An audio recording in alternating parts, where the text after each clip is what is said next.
უმრავლესობა პრეზიდენტის იმპიჩმენტის რიგით მეორე პროცედურისთვის მზად არის სარჩელი საკონსტიტუციო სასამართლოში სავარაუდოდ მომავალ კვირაში შევა.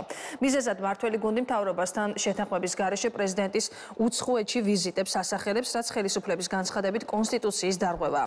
სალომე ზურაბიშვილმა 30 სექტემბრიდან 3 ოქტომბრის ჩათვლით ორმხრივი შეხვედრები 4 ქვეყანაში, გერმანიაში, პოლონეთში, ბელგიასა და საფრანგეთში გამართა.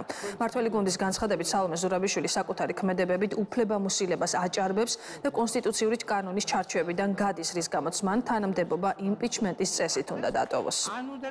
ალბათონი სალომე ზურაბიშვილი იმპიჩმენტის წესით, როდესაც უნდა გადაყენებულიყო იხსნა ნაციონალურმა მოძრაობამ, იმისათვის რომ მოვლენილიყო ამ რადიკალური ნაციონალური მოძრაობის ყველა ფლანგის, ასე ვთქვათ, ლიდერად, ეხლა რაღაცა თეორიულ თემებზე საუბრობს იგი, ტექნიკურად ჯერ ვინმეც ამას უფლება რომ მთავრობა ან ჩამოაყალიბოს, ან დააკომპლექტოს, ან პრემიერობის კანდიდატი წარმოგვიდგინოს. ყველანაირი ჩარჩოდან არის გასული კონსტიტუციის და შესაბამისად ეს მისი მხრიდან არის მორიგი დარღვევა შევიტან საკონსტიტუციო სასამართლოში სარჩელს და სიმბოლურ ხასიათს ატარებს ის, რომ ჩვენ მისი იმპიჩმენტის გადაყენებას შევძლებთ მანამდე, სანამ მას ოფიციალურად ვადა ამოეწურება. ზოგადად ეგრეთ წოდებული პრეზიდენტის სალომე ზურაბიშვილის განცხადებები არასერიოზულია და არავინ არ აქცევს ყურადღებას და მეორე უკვე დაგვღალა ქართველი ხალხი ამ ეგრეთ წოდებულ ტექნიკურ მთავრობაზე საუბრით. ეს ერთი მხრივ არის მცდელობა, რომ საკუთარ თავის აქტუალიზაცია მოახდინოს და მეორე მხრივ აძლევს ნაციონალური მოძრაობის ტელევიზიებს იქნება თუ პოლიტიკოსებს, რომ რაიმე სასაუბრო მაინც კონდეთ.